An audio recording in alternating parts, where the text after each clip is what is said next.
Os discípulos são livres da prisão. Pedro e João presos por amor a Cristo. Capítulo 4 de Atos dos Apóstolos, verso 1 adiante. Amados, nós temos aqui a história de um milagre. A partir do capítulo 3, verso 1 a 10. Amados, por ocasião do milagre, no momento em que Pedro e João subiram junto ao templo para orar, oração move a mão de Deus. Isso acontece por volta de hora nona, às 15 horas da tarde. O local do milagre, junto à Porta Formosa, em Jerusalém. Amados,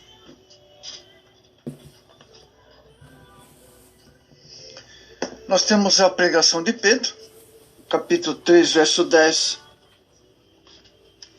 E o capítulo 4, verso 4. A pregação de Pedro. O capítulo 4, verso 1 a 13, temos a prisão de Pedro e João. Amados, o motivo e os autores da prisão.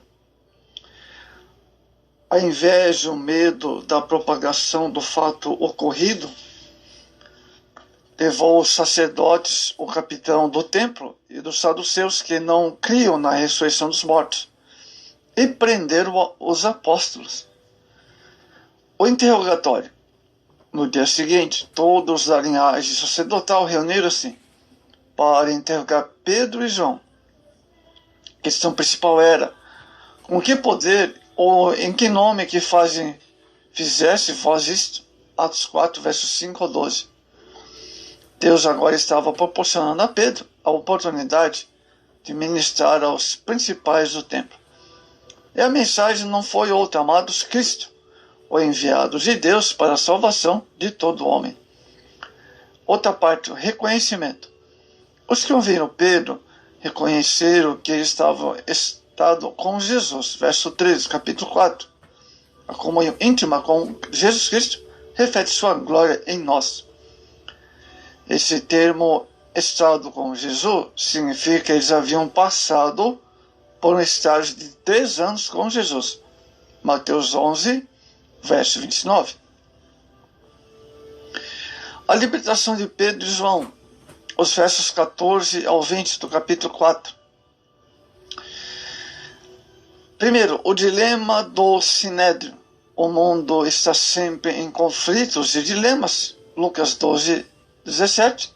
Mas, para o cristão, as portas estão sempre abertas. Apocalipse 3, 8. O problema dos sacerdotes era o que fazer com Pedro e João, verso 16. A alternativa encontrada foi ameaçá-los, verso 17. A intrepidez dos apóstolos. Pedro deu exatamente a resposta que eles não queriam ouvir. Pois obedecer aos homens naquele instante era desobedecer a Deus. Verso 19 e 20. Pedro sabia disso. A igreja se reúne para pedir ajuda a Deus. Atos 4, o verso 23 ao 31. Vamos ver. Vamos ver.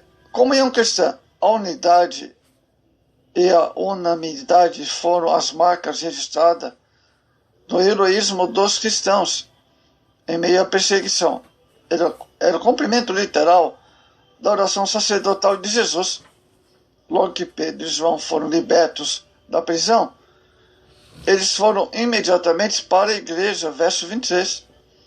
Nos momentos de adversidade, qual é o seu destino? Qual é o seu povo? Onde você se refugia? Resultado da união em oração. A resposta vinda do céu, a oração foi feita pela igreja, foi essencialmente bíblica. Se não vejamos, primeiro, reconhecer o Senhor Jesus, verso 24.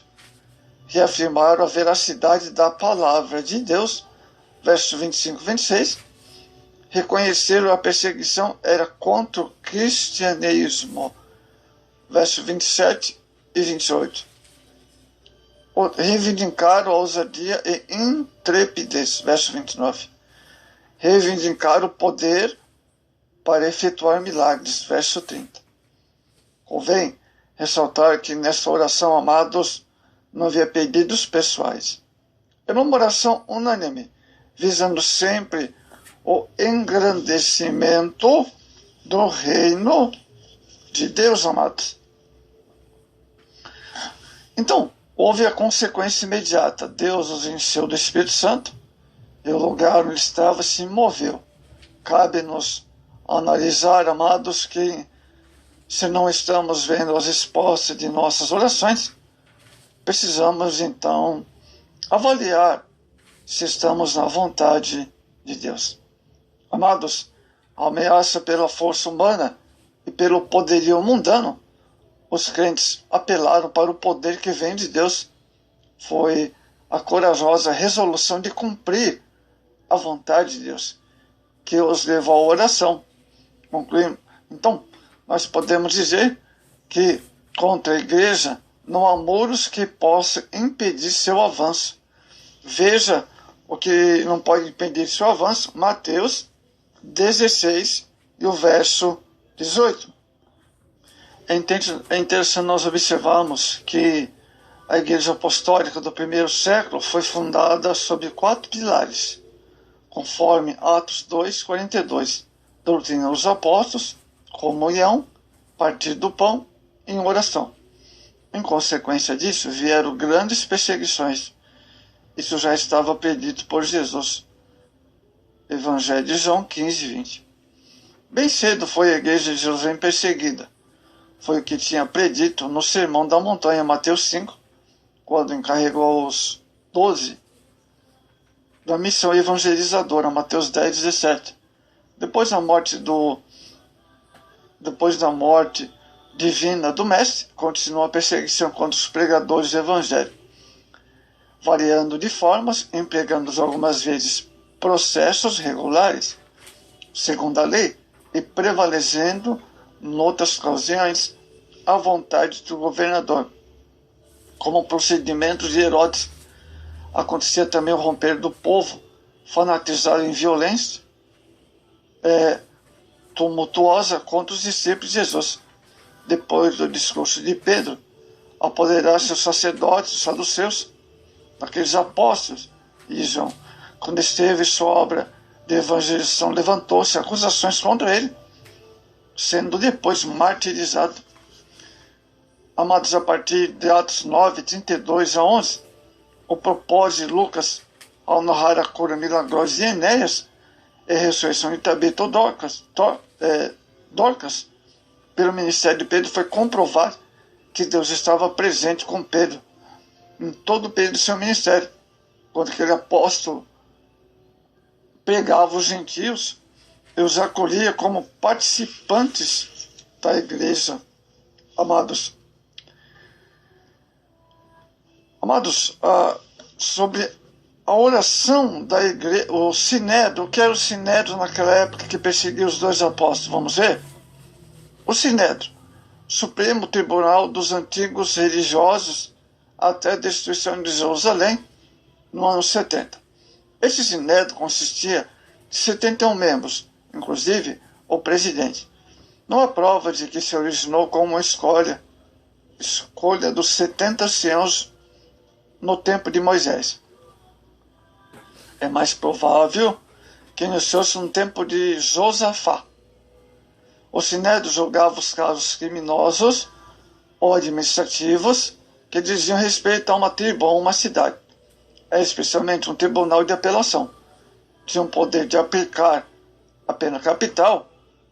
Se reunia em um semicírculo com o acusado na sua frente. Amados, agora a oração da igreja primitiva. Amados, a oração sempre foi considerada a chave da vitória, pois é através dela que o homem entra em contato com Deus, rogando a Ele ajuda em qualquer dificuldade, podendo também confessar seus pecados. Então vemos o poder da oração na igreja primitiva.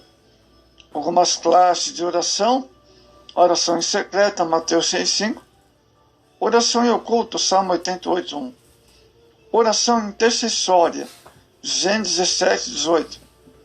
Temos a oração pública, Êxodo 20,24. As formas de oração. Primeiro, de joelhos. Segundo, orando inclinado ou prostrado. Terceiro, orando com as mãos estendidas para o céu.